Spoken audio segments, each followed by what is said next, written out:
right, so this session is a primer on the structure and organization of the state, local, and education markets, as well as an overview of the technological landscape. So my name is Rachel Eckert. I'm a consultant on IMIX Group's Market Intelligence team, exclusively focused on the state, local, and education markets. So our session today will be a combination of a presentation and a panel. So we have a lot of information we want to cover today, and there will be some time after our panel presentation and during some open Q&A if you have some questions. And our panelists will be available in the hall after today's presentation as well. So our goal today is to help you answer some basic questions about SLED so you're more prepared when selling into this market.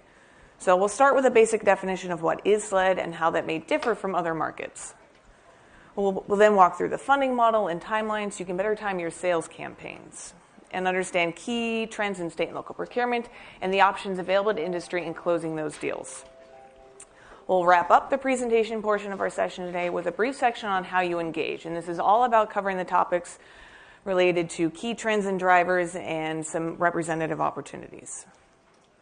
So what is SLED?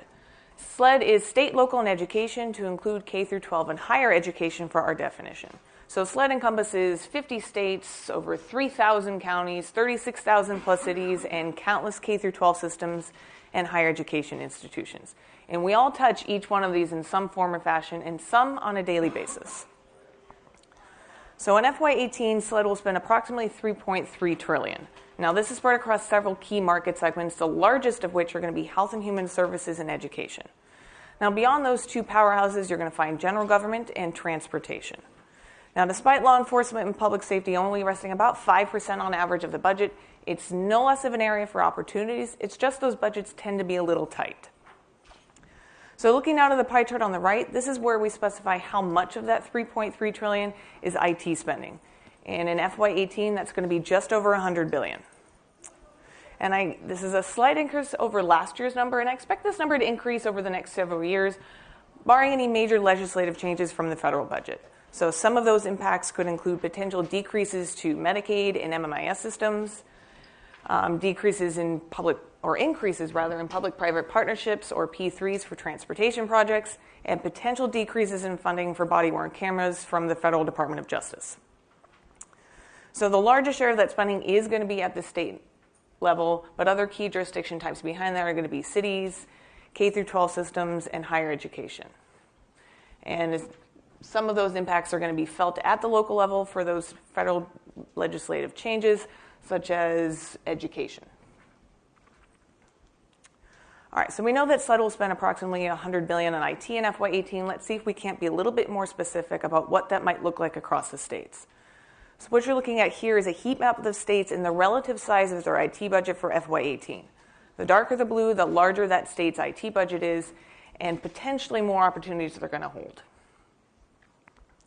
So I know that some of you have experience selling into the federal government or cover both SLED and Fed, so I wanted to touch on a few key differences between the two levels of government. Perhaps the largest difference is the fiscal year.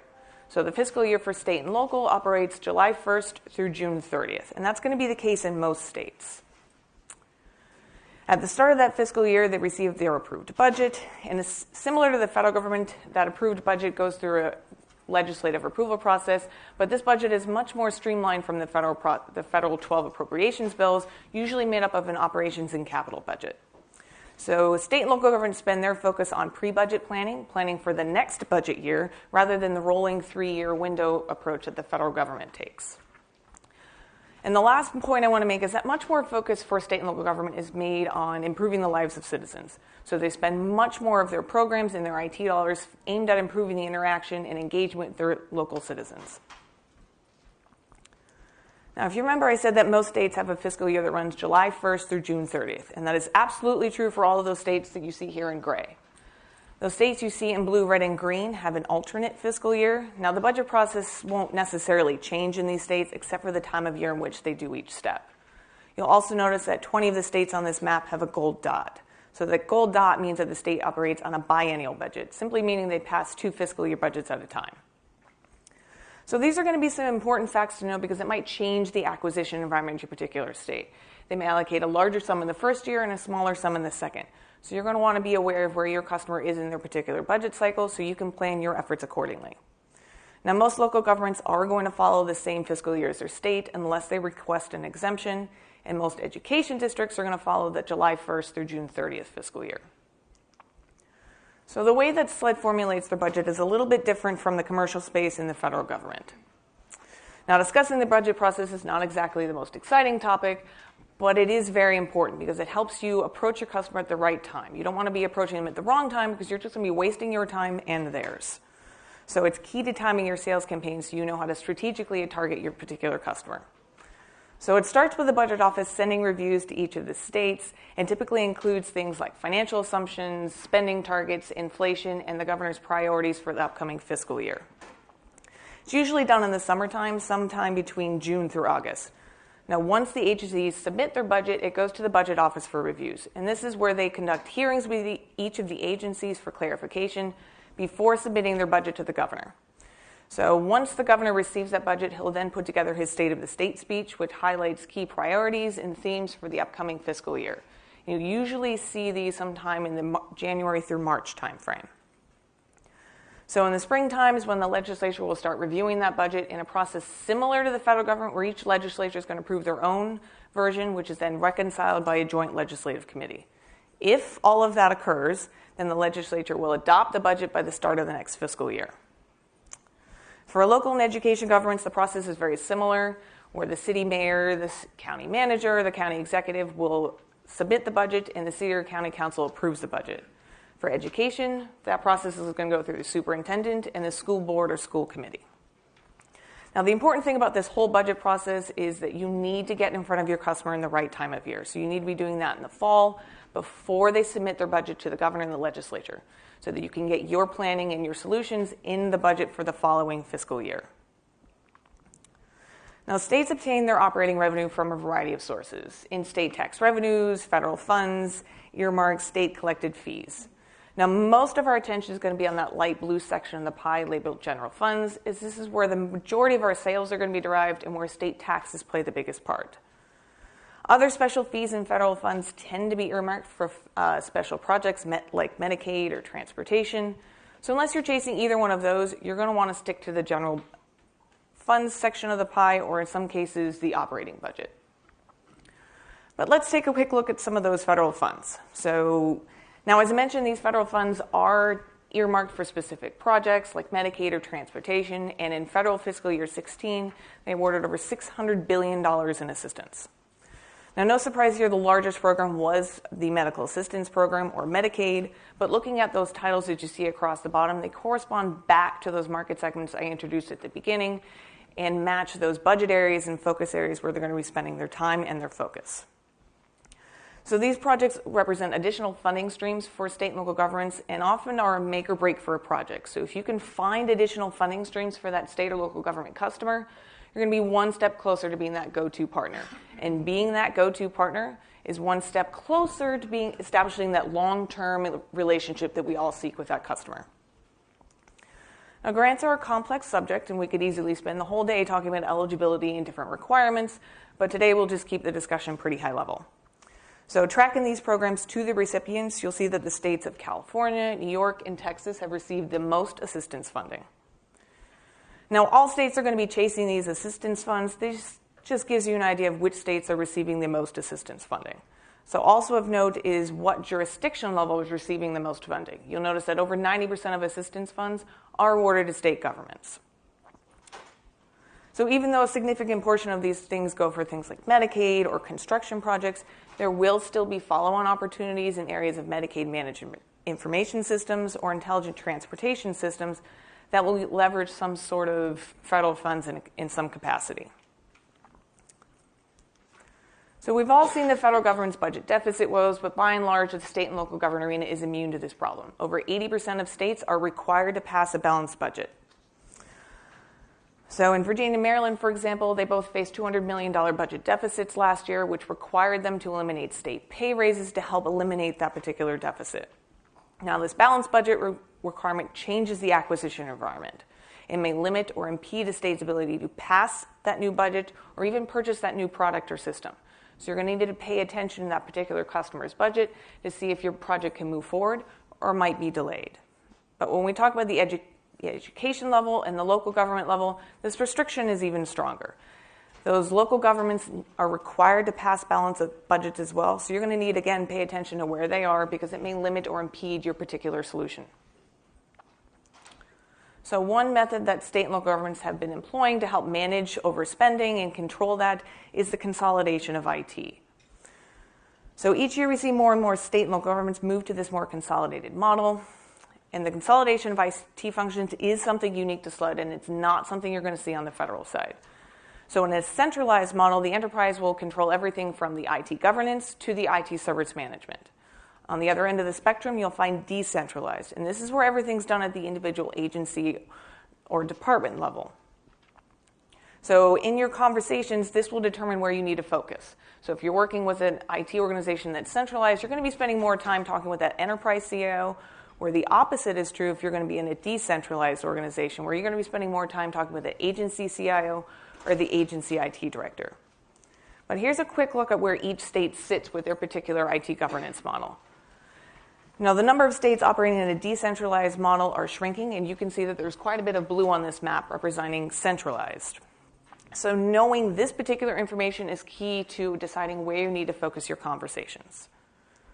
Now, with that trend towards consolidation, identifying which governance model the state or local government is using is key to identifying the right person to talk to.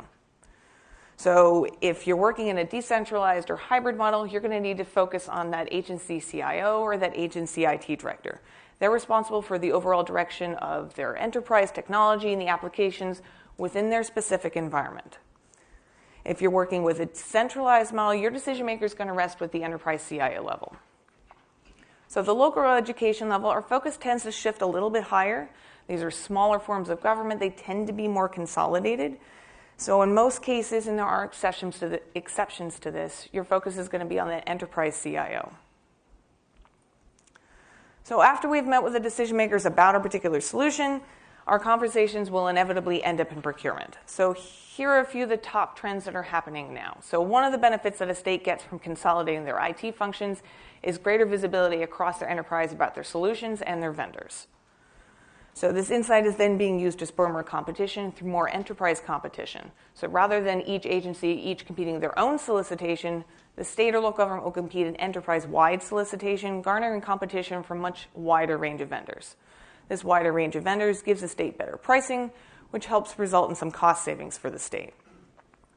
So states are also encouraging stronger competition through new legislation. In Texas, for example, contract requirements were changed, stipulating different levels of required competition depending on the contract value.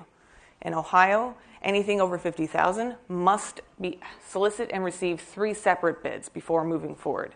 And in many cases, these requirements are regardless of whether or not you have a state contract or not. So you're going to need to make sure you're differentiating your solution from your particular competitors. Now, all of that being said, state and local governments do recognize that some of their contracting language can be a bit arduous and doesn't necessarily allow for the flexibility often needed when procuring IT. So I will say that they're trying to work through that problem and change some of those requirements, but it's really an uphill battle as there's more than just IT sitting at the stakeholders table. So there are 3 main types of purchasing when you're looking at state and local governments. The first is going to be that standalone contract or RFP, and this is where an RFP is released to one or more vendors for a specific scope of work, typically in the solution realm. So the second option is going to be your master contracts or cooperative purchasing. Master contracts, sometimes called statewide or term contracts, really act as an IDIQ agreement between the state and a vendor. And the vendor in this case can be a manufacturer, a reseller, or even a partner. Some states have made these mandatory so that a state agency must use one of these master contracts first before going to an outside method. The last method is going to be cooperative purchasing, and this is where a state or local government in a particular region have bound together to leverage purchasing economies. But they act very similar to a statewide or master contract, and we'll examine this in a few moments. So when trying to narrow down the procurement options, remember that a state will often prefer to use their own in-state options first before going to an outside method. So most common in-state option is going to be that master or statewide term contract. So these are contracts awarded to a partner, a reseller, or even a manufacturer for a specific type of product like networking or security, or it can be more broad and apply to an entire commodity IT products group or solutions. So all states will have their own in-state master contracts, and they really centralize the IT procurement and functions. So if you are working with a state, you need to make sure that you check those master contracts to A, see if your product is already available and on contract, see what products are authorized, and B, see what competitors are already on contract and your potential ways to market. Also have noticed that cities, counties, and K through 12 school districts are also authorized to use these contracts as well. So that's another option if you've got that in-state master contract. So I did mention that a state will often prefer to use their own in-state options first before going to an outside method. But in many cases, it's not required. So all of those states you see here in blue do not have regulations requiring a state to use their in-state master contract. Those states in red, they do require those state agencies to leverage those in-state master contracts. So that being said, if you are entering one of those states, you need to check those master contracts to see if yours or competitor's solution is already available. So for cooperative purchasing, there are 3 classes, if we will. The first is going to be federal, and this is really GSA Schedule 70 for our purposes. So GSA has made these contracts available to all state and local government entities to use. The catch, however, is that it is up to each individual local and state government to decide whether they're going to participate and use the contracts or not. The next class would be nationwide, and this is really NASPO and U.S. communities. So each of these are a nationwide purchasing cooperative that include a variety of contracts to include IT-focused contracts. Like GSA, they've been made available to all state and local government entities to use, but again, it's up to each individual state and local government to decide whether they're going to participate in them or not. So lastly, we have regional cooperatives, and an example of this would be MEC, which is the Midwestern Higher Education Compact. And it's really just a collection of state and local governments in a particular region who have bound together. In the case of MEC, the states pay a participating fee, almost like membership dues, to help fund the operations for the particular cooperative. So the first choice of many folks when looking at SLED is GSA, because it's really an avenue that can help you scale. So I'm hoping this map is going to help answer a few questions about which states don't prohibit the use of GSA. So all of those states in blue do not have regulations prohibiting the use of GSA. So I will say that even if a state is not prohibited from using GSA, local governments may follow or depart from that particular state's decision. So you're going to need to check with each individual state and local government to decide whether or not they allow the use of GSA in their procurement regulations. But even if they do use GSA, it's not usually their first choice. Again, they're going to prefer to use their own in-state options first. So understanding the budget and procurement is key to timing your sales campaigns so you can target them more strategically and more efficiently.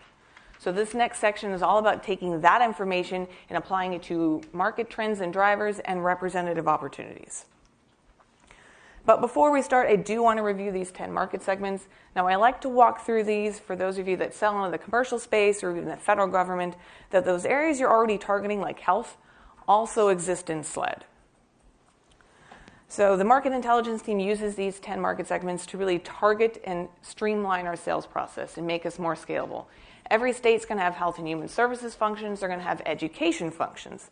So rather than remembering the nuances from each state, referencing a market segment is much quicker and easier. So next to each market segment, you see a sampling of the departments or agencies that fit within that particular segment. So within law enforcement and public safety, for example, you see state police, Department of Corrections, and Department of Military, for example. So these are just sample departments. Each state likes to use their own naming and nomenclature. So in some cases, state police may be called something else. Department of Military may be called Department of Defense. And Health and Human Services, you're going to find the same variants. Department of Health in one state, Department of Health and Mental Hygiene in another. All right, so the next few slides are going to walk through some of the major trends and drivers that are happening within the SLED marketplace. Cybersecurity, cloud, mobility, big data, and the Internet of Things. So I'll start with cybersecurity.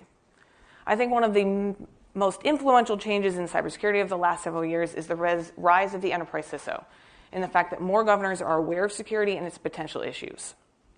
Now, with security being elevated, despite many IT organizations operating in a decentralized or hybrid model, there's no doubt that having that enterprise-level CISO helps to ensure commonality among security policies, protocols, and eventually technology. So an example of this can be seen in Arizona with their statewide dashboard that really provided a synchronized platform to see across their entire enterprise about what's going on with all of their systems and their technologies. But the biggest gap probably remains in training and awareness among employees. But increasing that awareness among employees is only part of the equation, though. Lack of adequate funding is still a significant issue for many, if not most states, and that's not likely to change. Now, despite this clear lack of funding, state and local governments are moving forward and using more predictive analytics in their cybersecurity, so they can detect, identify, and protect their assets in a more predictive manner. So not only is this data being used to see across their enterprise and respond more efficiently, it's also being used in their metrics reporting.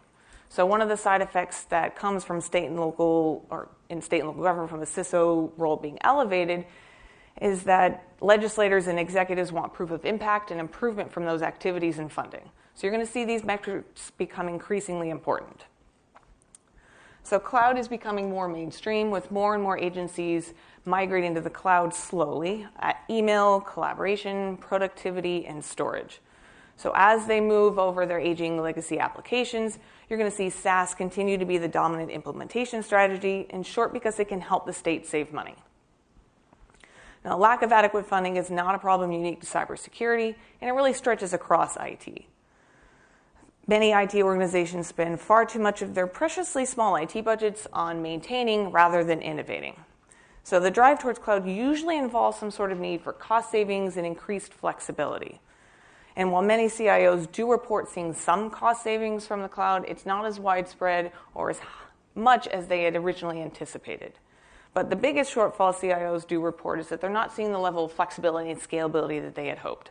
So in Indiana, for example, agencies were much slower to move to the cloud, and so those savings were much slower to manifest. So this means that states are likely to be wary of claims for enhanced flexibility and cost savings unless you have documentation and customer examples.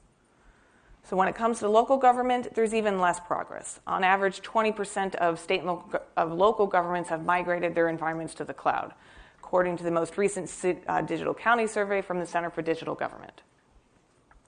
Budget is likely a major driver, but there are other factors behind that likely correspond back to a need for cost savings and flexibility that still seem to elude state CIOs. So in state and local government, you're going to need to specify the benefits that they can expect to receive and a timeline for when they can actually receive those benefits and cost savings.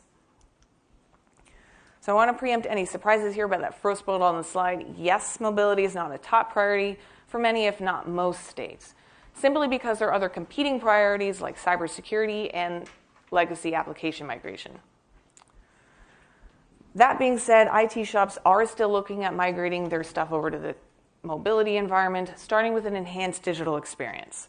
Now, when we talk about digital experience, we're talking about the entire online footprint of a state or government, be that a website, an app, or even a phone call. Now, there's a push to connect each of these interaction avenues to create a seamless and more connected experience that establishes online identities and digital assistants to improve their overall citizen interaction and encourage more engagement. Now, this area of IT is still emerging, and many CIOs are still working through their formal strategies, but this is an area you can expect to increase over the next several years. In Georgia, for example, they hired a chief digital officer who completely reinvented the entire user interface and maps a user journey through each of their digital services to synchronize messaging and improve service delivery. But one of the first steps in creating that enhanced mobile experience is creating a mobile-ready environment. So by and large, there's just a clear lack of mobile-ready applications. So state and local government will be looking to you in order for them to find the best ways to create that anytime, anywhere interaction that they crave for that mobile environment. So there's no doubt that having big data and analytics can significantly improve decision-making within an organization. But at the moment, state and local governments just aren't using it. Now, the crux of the problem is really a combination of factors from the favorite lack of funding excuse to just a general lack of strategy. To help battle that lack of strategy, state and local governments have been creating a chief data officer position.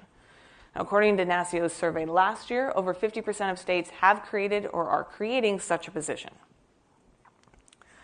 Now, most of what these large volumes of data are supporting is the fight on fraud, waste, and abuse, mostly in health and human services. It could really be used for so much more, but the sheer volume of data that state and local governments collect is really preventing them from using it. Now, to help with that, some of the states have sponsored hackathons, where they turn over their own data to private citizens and private organizations for them to create those new and innovative apps to help them solve those problems. But this is one of those areas where they're really going to need your help to figure out the best way to implement those big data and analytics solutions. So no doubt you've seen IoT buzzed about in just about every facet of government. We even have 2 sessions this afternoon on IoT. And while being a newfangled technology, it's state and local governors starting to look at ways to incorporate it into their systems. But it takes a while for government and procurement to catch up. So some of these implementations that we're seeing for IoT start in the form of smart cities, sometimes seen as smart states or smart communities. These implementations usually start out as pilot programs, testing the feasibility of one particular application and the reception it receives from the citizens. Now, in the end, most of what these smart projects are doing is aimed at improving the interaction with the citizen and improving the overall engagement with the community. Now, before a city or community can roll out that new IoT system, they need to make sure they have their network and infrastructure in line, cybersecurity, to ensure that the program can operate as intended. Now, as these pilots roll out and prove successful, you will slowly see them start to grow into larger projects. And this is one of those areas you're going to see assistance funding come back in. So over 70 cities applied for the U.S. Department of Transportation Smart Cities grant last year, which was eventually awarded to the city of Columbus, Ohio. So to summarize all of that, this slide shows you the major market segments and the key missions that are affecting that market segment's mission and budget. So next to each one of those, you'll also see the technologies that the government may be leveraging in order to combat that mission. So for health and human services, you see the opioid crisis and telehealth. Telehealth technology really aims to bring basic healthcare services to more rural areas historically underserved for even the most basic preventative care. So in order to do that, they'll be looking at cloud and SaaS options that don't have a major hardware or software investment so they can bring those services out to the rural areas. In education, perhaps the biggest issue is just a general lack of broadband, by which many of those students can even access their digital content. So making sure that these school districts have adequate bandwidth means that students can access the content, curriculum, and textbooks they need for their classes from the cloud. For transportation, you see the introduction of autonomous and connected vehicles. So the state and federal government are starting to embrace and look at ways to safely incorporate their IoT technology into the transportation system. So testing compounds have been springing up in California, in Michigan, and several other states as well. Now, these vehicles often rely on cloud and SaaS technology to ensure constant communication and up-to-date technology, but this open environment often leaves them vulnerable. So they'll also be looking at cybersecurity technologies to ensure that these cars don't go off track.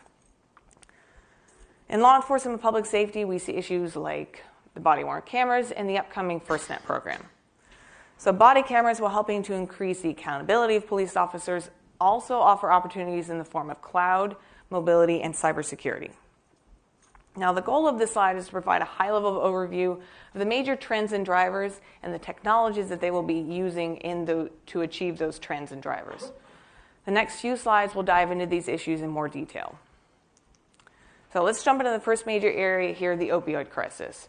We've all seen the opioid crisis in the news over the last several years, but behind the headlines of street and prescription drugs, there really exists an issue with the databases that house all of this information. Every state, with the exception of Missouri, is required to have a database that tracks all of the prescription opioid medication that requires input from doctors, pharmacists, therapists, basically anybody who's dispensing prescription opioid medication. The IT element comes in for you after in that database. Now, a database alone won't help them make smarter decisions unless they perform data analytics on it, so they can help law enforcement with better ways to target the law enforcement community so they can help those hard-hit areas like Ohio. And this is exactly what the governor's opioid action team is doing through their Ohio automated reporting prescription system. Now, another area to watch is going to be telehealth. So this is, again, all about helping those rural areas with more basic health care. 26 states have already placed a parity law on the books that enables health insurance companies and doctors to bill telehealth services as though they were performed in person. So in order to perform these telehealth services, states will be needing broadband services, so they'll be to increase access to those more rural areas. And as always a concern when we're dealing with healthcare information, this will need cybersecurity technologies to make sure that patient data is kept confidential and secure. The last opportunity for Health and Human Services is really homelessness, and this is really a growing problem in some of the major states and major metro areas. They have a growing homelessness population. They're really struggling with ways to help deal with that.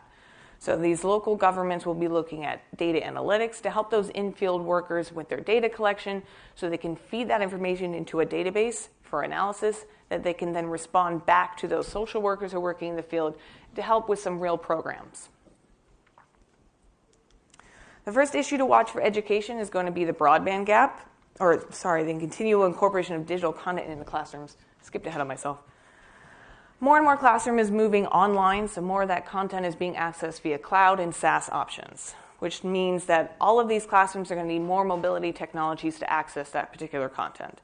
So your focus here should be on those large school districts and universities, as they're going to have the budget availability to purchase these programs and incorporate them into their curriculums. Second major area of opportunity is going to be the broadband gap. So the gap we're referring to really exists at those smaller, more rural schools. Smaller budgets have really prevented many of these school districts from upgrading their broadband, but the incorporation of more digital content is making this upgrade necessary. So schools will be leveraging E-rate in order to make these upgrades, but your opportunity will present after they have made their upgrade to discuss with them how you can improve their storage and data capacity. But make sure you're coming to them with proven information about cost savings and data assurance. Oops. So the last issue to watch for education is privacy, and this is really about making sure that student data in K-12 and universities is kept secure. There's been some high-level data breaches over the last several years, so this will continue to be a top priority.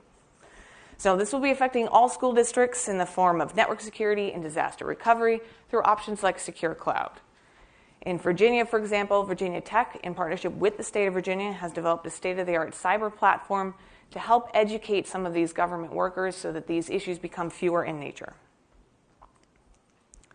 So our first area to watch within transportation is going to be autonomous and connected vehicles. So this technology is beginning to move from newfangled technology into mainstream adoption. Several states and major metro areas have already begun allowing the testing of autonomous vehicles on public highways. So the recent passage of AB 69 in Nevada gave just this right, so they can test those autonomous vehicles on public highways. And the DMV has already begun accepting applications from those autonomous technology vendors.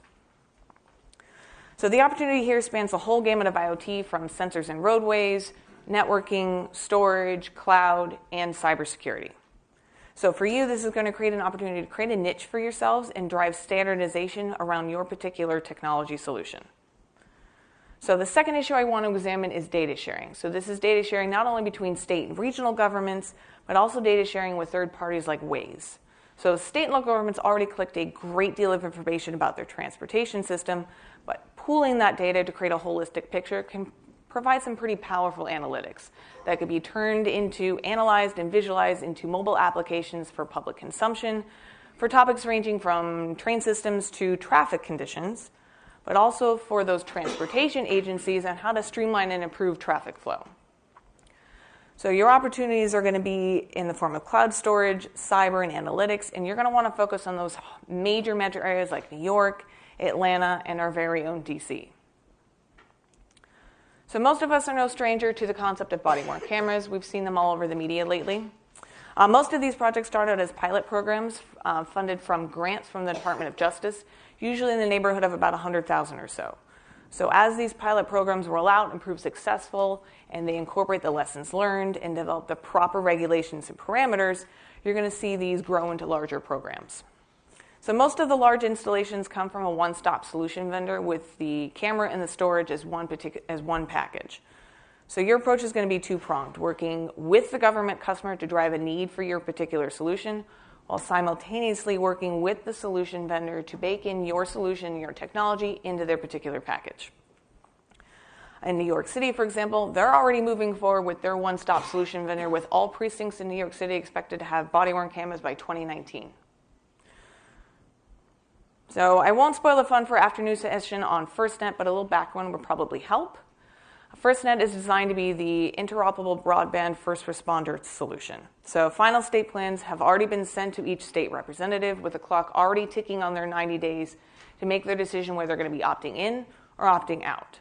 So opting in means that the state will be receiving an upgraded network courtesy of FirstNet and AT&T based on the state plan provided. Opting out means that state is responsible for upgrading their own network and seeking approval from FirstNet on interoperability before proceeding. As of yesterday, there are 32 states and territories who have already opted into FirstNet. This is going to have wide-ranging opportunities in the coming years after those first responders have made the upgrade to the upgraded network in the form of law enforcement activities and first responders who are seeking those digital technologies and mobile applications that they can now leverage on this new upgraded network. So keep an eye on this one over the coming years, because this is a long-term opportunity. So our final opportunity to watch is going to be drones. So the application for drones in the law enforcement space range from agriculture to forestry, fire control, and law enforcement. In law enforcement, your targets are going to be sheriff's departments and police departments. So there are some politics at play here, as there are some areas where the use of drones are not permitted, but beyond those onboard systems, those drones are going to need networking and cybersecurity technologies, cloud and data storage, and definitely some analytics. So the opportunity for you here is to work in your flexible cloud options, to work with that law enforcement activity to figure out how you can speed up their data analysis and make those analytics more effective. All right, so today's session is designed to be a primer on the state, local, and education markets so that you can target your sales efforts more effectively and more strategically. So first, in targeting SLED, remember you're targeting multiple levels of government whose main focus is on meeting citizen needs and driving citizen engagement. So the message here is highlighting how or where you can make their services more effective, less expensive, more efficient. SLED is funded from a combination of sources, and in July we look for that new fiscal year and new budget, remembering that we're most often looking at a balanced budget. So your approach will need to incorporate flexibility in your pricing, understanding that these governments are still operating in a very fiscally constrained environment, so funding can be difficult to justify. Now, the SLED environment is moving towards more IT consolidation of functions, governance, and even IT procurement. Sales campaigns need to take this into account. More consolidation means more enterprise-level procurement, and key to that procurement is differentiating your solution from your competitors. So in last, we explained how you engage with SLED and applied that understanding of budget and procurement to representative opportunities in 4 specific market segments. So we look at their specific needs, and this gives you the ammunition you need to tailor your messaging to their specific needs and solutions. So we kept our discussion pretty high level today, but the IMIX Group Market Intelligence team is here to provide you that in-depth intelligence to help shorten your sales cycle and help you do business with the government. So if you're interested in working with the Market Intelligence team, please don't hesitate to reach out to myself or your account team. All right, so we're going to do a quick transition as I bring my panelists up to the stage for our panel. So our panelists this morning are Robert Mancini, the Chief Information Officer for Prince William County. Good morning. Good morning. And Garrett Histed, the Senior Director for State, Local, and Education at VMware. Hi, good morning.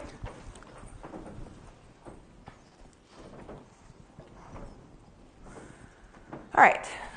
Since we are already warmed up, let's just dive right in. So I want to start with consolidation. Now, we've seen many of these organizations already go through these consolidation efforts, and I know this is something that Prince William County is already working through as one of its goals.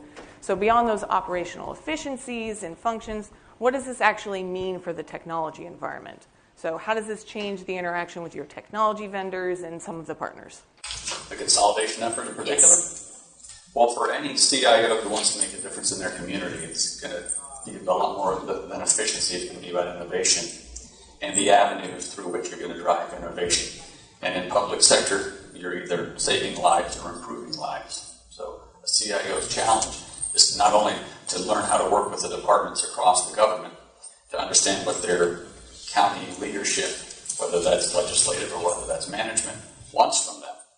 There are relationships across the government that a CIO is managing on a regular basis, while they're also trying to drive an IT strategy that either transforms or delivers a better experience to the community. And that's what the CIO is supposed to be doing, right?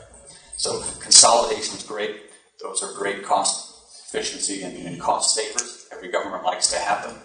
But that's not the end-all, be-all. We still have to innovate. It's not enough to save some dollars. So our challenge is to innovate while we're cutting costs or find more efficient ways of delivering things in new and different ways. That's my summary answer to your question.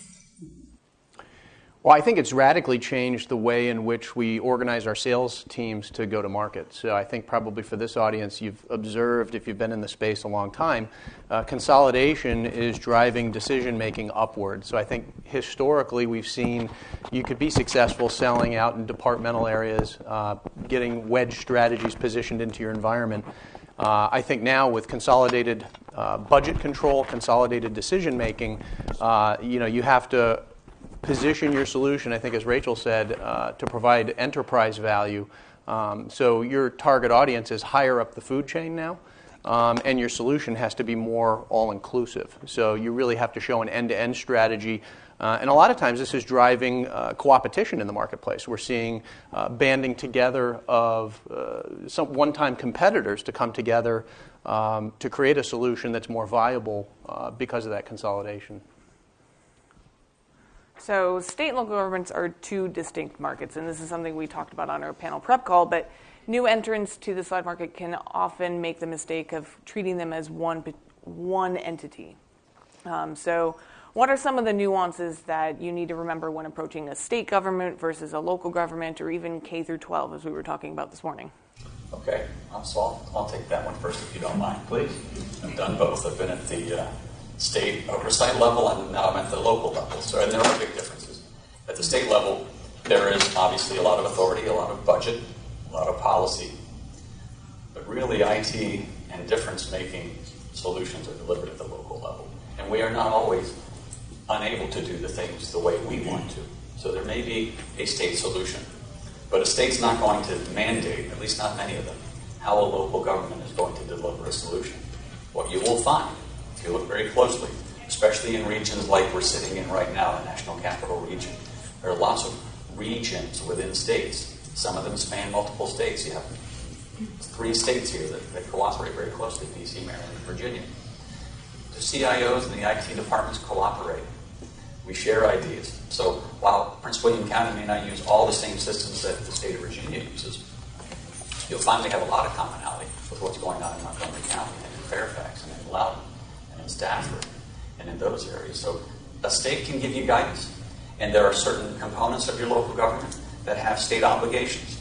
The IT department takes information and leverages contracts from the state. But we do make a lot of local decisions that we have to be able to do that, right? We have unique things about Prince William County is different than Fairfax, which is different than Montgomery County. We have different states of our infrastructure. We have different priorities, different funding levels. So if you pay very close attention to a region, look at what the regions are doing and connect with multiple CIOs within that region and see what they share. And you'll find that very much like education, when one school system will buy something, another school system will follow. I have had a role as a state and city county CIO where I ran the education as well as the CIO of the district school system. So when you buy one school system buys something, the others are going to follow. And the CIOs and local governments are doing very similar things as education does, as you know, selling the SLED. And you want those, right? You want to capitalize on the existing sales that you've made. And when someone else's colleague is already using a product of yours, you can leverage them to be a spokesperson for you. So what are some of the strategies you've used and how you've targeted a state versus local differently? Yeah, absolutely. So number one, it is very important at the sales level to understand the distinctions between state, local, and education. And even within education, K-12 is radically different than higher ed. At the state level, we see large centralized procurements pre-planned oftentimes. You can tap into the general fund and do some incremental transactions, but a lot of the activity is large centralized pre-planned, generally legislatively allocated funding for large initiatives. Again, that drives co-opetition in the marketplace, the banding together of teams to attack those projects. Those are longer term. I think they take a little bit of intestinal fortitude to have the patience to go through, but the rewards are great at the end. The city and county level, I think you have a lot more flexibility. It's closer to the constituent base. The constituents make demands, and so therefore money can be diverted to things that are hot topics at any point in time. For new people selling in the state and local market space, that's often a great place to gravitate to. Procurement regulations are a little easier. They're still difficult, but they're a little easier. When you get into the education space, the comments that I made about consolidation before, higher ed is kind of the anomaly to that. Higher ed, we don't see a lot of consolidation. It's the exact opposite. It's a very decentralized environment, and it's the nature of the business. So as you're looking at tackling the higher ed space, whether it's research grants that are being allocated to professors and people in the research area, that purchases are being made out in respective areas, not central. And it's been a big challenge for IT. What happens is it's easy to swipe your credit card, set up a cloud shop, buy a server, stick it under the desk, build a system, and until that system has a problem and it gets turned over to IT, hey, I need your help. IT's having a very difficult time trying to centralize decision making, and it's really the carrot approach.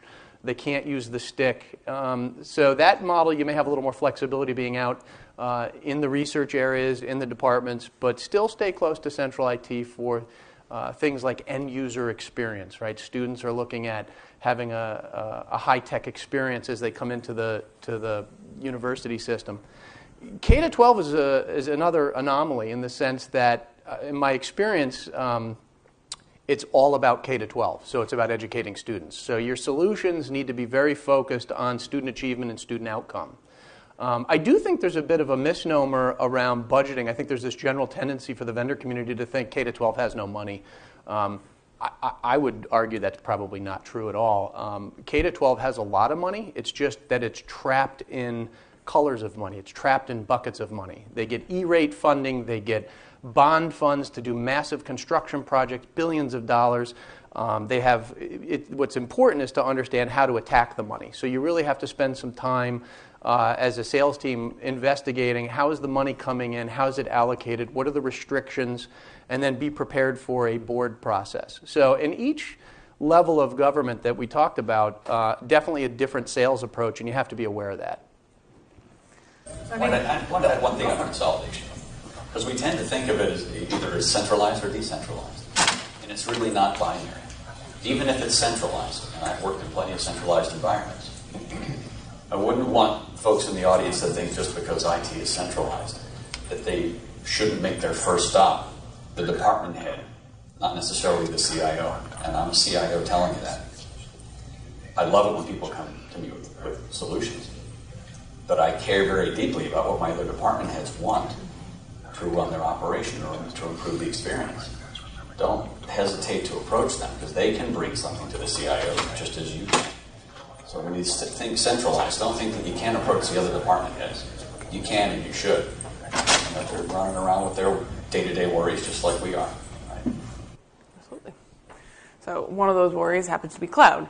So cloud is one of those areas that everybody's kind of off doing their own thing. Now, in the NASCIO CIO state survey, they highlighted the difference between what they expected to receive and what they actually got out of it. So what are some of those roadblocks that you've encountered when trying to implement a cloud solution, and what are some of the strategies you can recommend to overcome those roadblocks? How much time do we have? Well, until they throw the paddles at me, you're still good. Okay. There's a lot of ways to think about the cloud, and there are so many challenges. So let's just think about the history of IT for a minute, and all the stuff that people have built and deployed into their own data centers and fallen in love with, and have program leads who just don't want to let go of them. There's a lot of that. There's a ton of that out there. That's a major impediment for every IT lead, trying to get the culture change associated with moving to a different hosted platform. And there's not a lot of funding for people to deploy cloud solutions at government levels, because it requires a lot of understanding about what the model can actually deliver. And that's a big challenge for every CIO to articulate why this is a platform we need to move to, because this is the future of technology. Look where the technology industry is going. And why do we really want to be caught in buy, build, deploy cycles when we can buy? And if there's one thing IT has gotten Dean Ford is not moving fast enough. We see it all over the place. We never move fast enough for you, right? So those of us who want to move fast are going to want to reach for a quick solution. So how do you prepare for that? This is what a smart municipality is going to do. We know one thing. You're not going to deliver any sort of a quality cloud experience unless you have gotten your infrastructure ready. First and foremost, the infrastructure that is well designed for cloud is the infrastructure and the community that can deliver on big dreams. Otherwise, dream all you want, you're not going to get there. So you've got to have you've got to have a plan. And that plan looks like the following.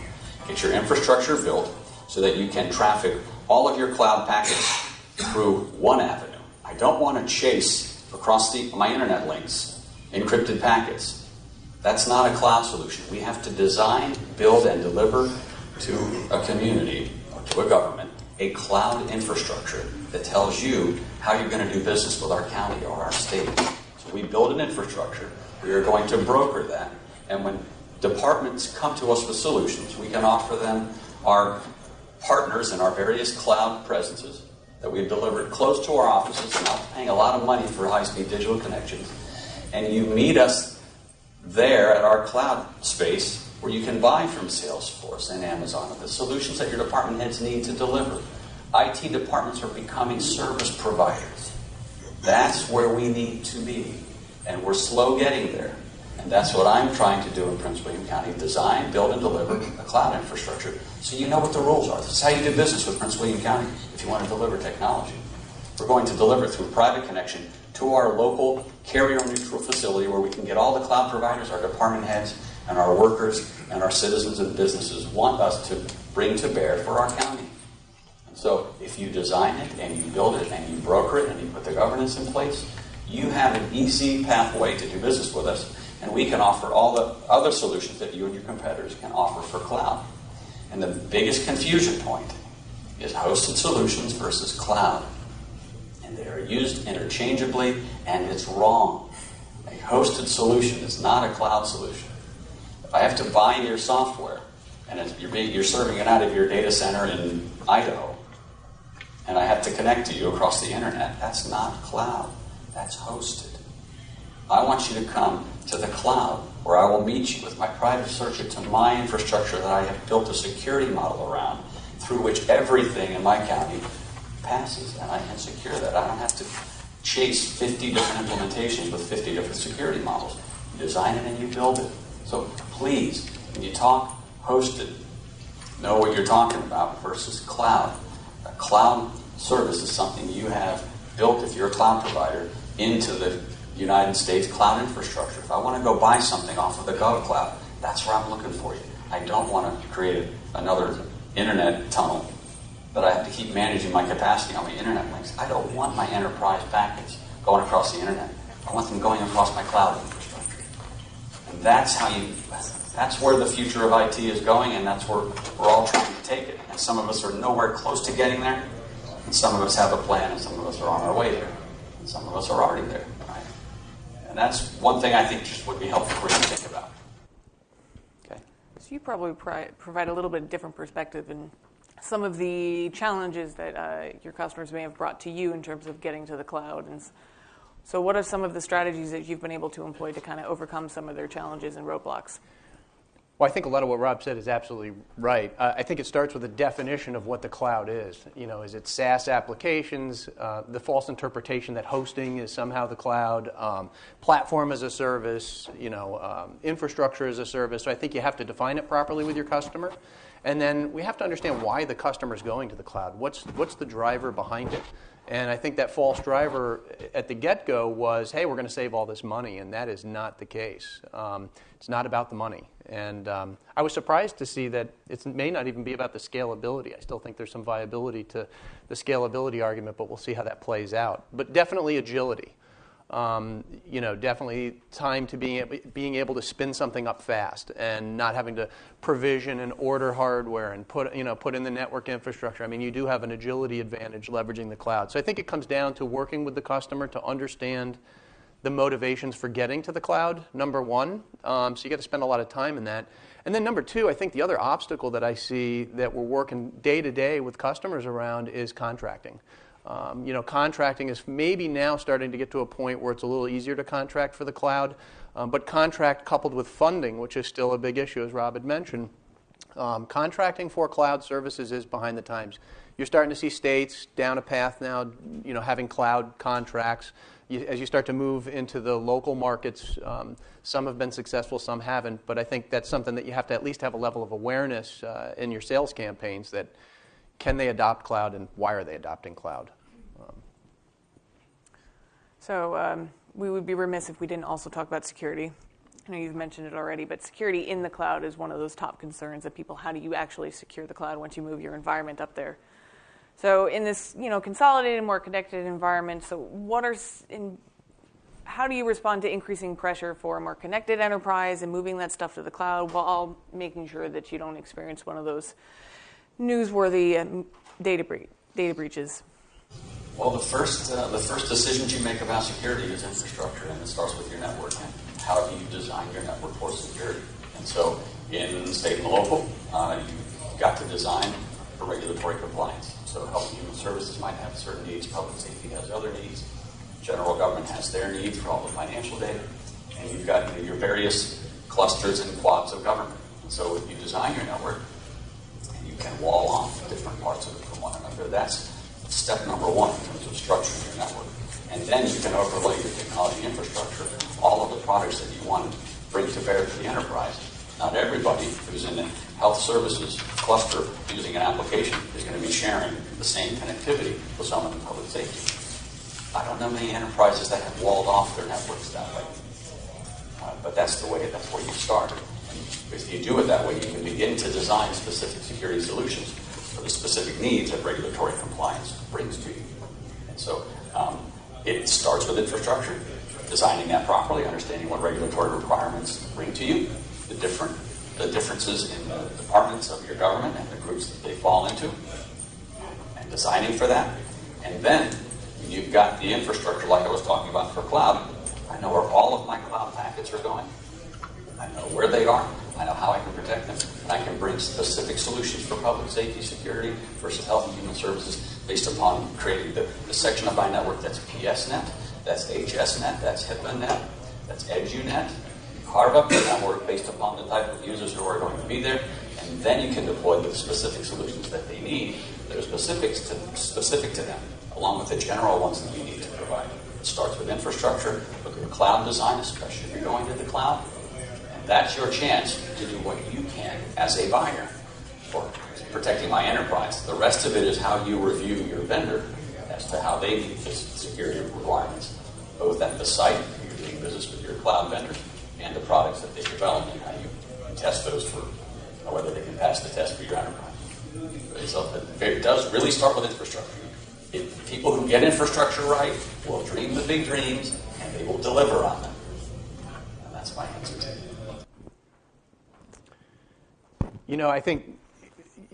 Again, you're spot on. The infrastructure is important, and there's a huge paradigm shift happening in security right now. Aside from all the regulatory bodies and how they're adding rules and regulations, I think there's a revamp underway in the security space in general, just how we look at security. Traditional perimeter defense is changing, and east-west traffic is now very important, and new technologies. What does it mean from a sales perspective? Security isn't like an also thing or an add-on. Security is, we kind of saw this in the evolution of analytics, right? You used to sell applications, and then you would have analytics systems.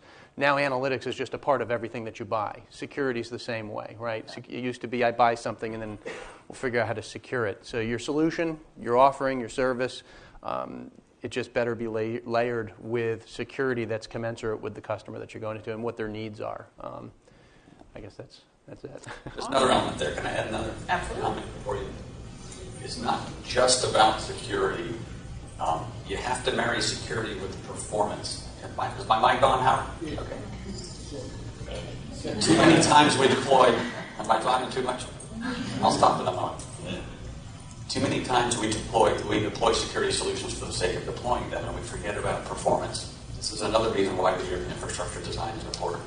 We make a lot of limits on our users and our colleagues in the name of security, when we really should be managing performance. That's part of why the cloud brokerage can not only control what's happening to your enterprise, you can guarantee certain levels of performance by doing it. So let's not just lump security in without remembering that there's performance. At the end of that connection is a user who's trying to get a job done. And if it takes them 35 seconds to see their approval on a procurement, they've wasted 35 seconds. It could have taken 3. We have to measure ourselves. Everything we do in security, we have to measure with the impact on the user. Right? So I do want to open it up for a Q&A. Since we are recording this, if you could wait for, I think Vince is walking around with the mic. So if anybody has a question. Sure. Yeah. Thanks. As a local government, there we go. As a government CIO, when you are going to the cloud and choosing a SaaS solution, are you going to a GovCloud or a hybrid cloud or Azure or just Amazon Cloud? And what level of security are you requiring if you're going to the GovCloud? Depends on what the solution is. I always like GovCloud where I can get it, but I'm not the least bit hesitant to go to Amazon or straight to Azure. That's a solution that a department needs, and I can wrap security around it from the enterprise perspective.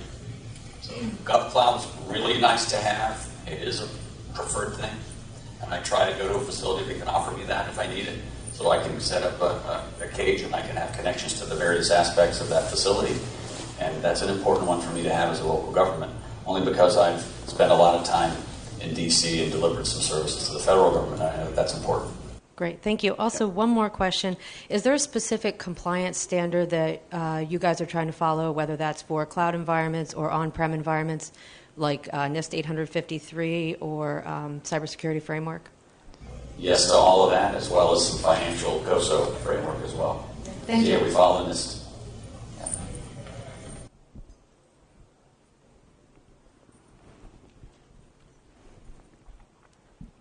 Hi, Dwight Chamberlain with Red Hat. I was wondering, you talked about the telecom side of having a cloud-ready infrastructure. Anything that you do in particular with your on-prem environment to make it cloud-ready for hybrid cloud? Or? Yeah, it's kind of I've got 2 different cases I'm pulling from here. So, yeah, we want to be able to deliver the local cloud experiences. So we will definitely operate as a hybrid cloud. And I think there are some things that may, for many years, be things that you want to have within your own reach. So I wouldn't say everything has to go to the cloud. There are certain things that I think I would want, especially my data. If I'm going to have to pay a lot of money for someone to store my data, and I want to search it, and I want to have access to it, and I want to share it, I'm pretty sure I don't want that within my reach, and I'm going to keep that locally. That means that I'm going to deploy certain local, I'm going to optimize local resources so that I can store and access that data. It doesn't mean that we're not out of the computer room business, but I certainly don't want us to spend time developing and building and securing a data center. But I'm pretty sure the cloud providers have spent a lot more on a quality facility that's redundant, disaster ready, and they've probably spent a lot more than I have on the security. So I know the difference between what I want to store locally and what I want to put in the cloud. And I find increasingly that there are more things that can go to the cloud, especially if I have a GovCloud. I try to find out where certain 3-letter agencies of the federal government deploy their things, and I sit right next to them.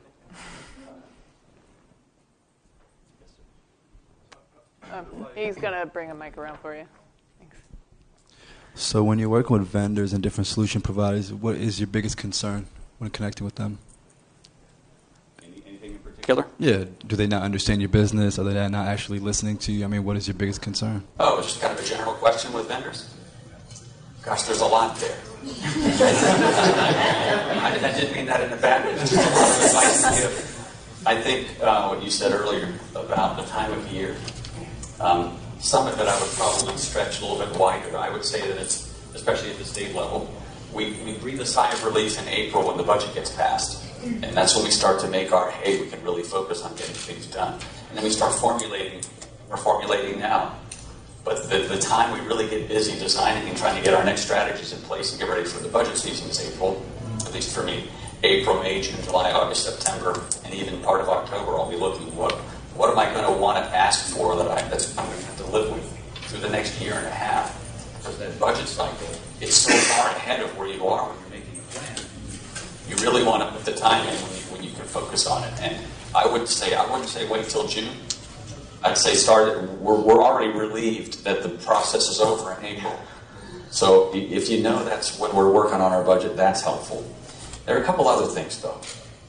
Think about the region that they're operating in and recognize there are multiple people in the region that are kind of in the same boat that they are and track that and maybe get involved with it. But there's an enormous opportunity for folks in the vendor community to be a partner with CIOs. And I really like vendors who will be my partner. And one thing that I'm going to do in Prince William County is set up a vendor advisory board so that you guys can give me advice. I don't have all the answers. Nobody's got all the answers. You don't have it either. But if public service is what it's supposed to be, we're helping one another. And we realize, of course, we want you to make money. You're in it for the money. You're not in it to skim me. I'm in it to deliver better services. But if you can make a profit and we can make the lives of our citizens better, why wouldn't we work on that sort of thing together? So the way you approach us, it's two-way. We got to show you some respect, and I'm sure you've been the recipient of some lack of respect. Right? That's not very nice. I won't treat you that way. Please don't chase me down on LinkedIn. I know it's a BD minefield and everything, but that's just not where I go to do business. I like people who will come and sit down with me and maybe send me some information you think is helpful, or give me your card. And everybody who gives me a card today, I'm going to write something on it, and I may not need it immediately, but I'll know what business you're in. And there's a stack on my desk, and when I'm looking for a solution, I pull those because you guys come here for a reason. There are sponsors here who are sponsoring for a reason. Red Hat's a sponsor, right? Thank you for all the sponsors, but our job as public service is to try to use the best solutions we can to deliver the best experience to our community. So I'll write down what business you're in on your card, and I'll keep it on my desk. And when I'm ready for you, I'll call you. But sometimes you're more ready than I am. Right?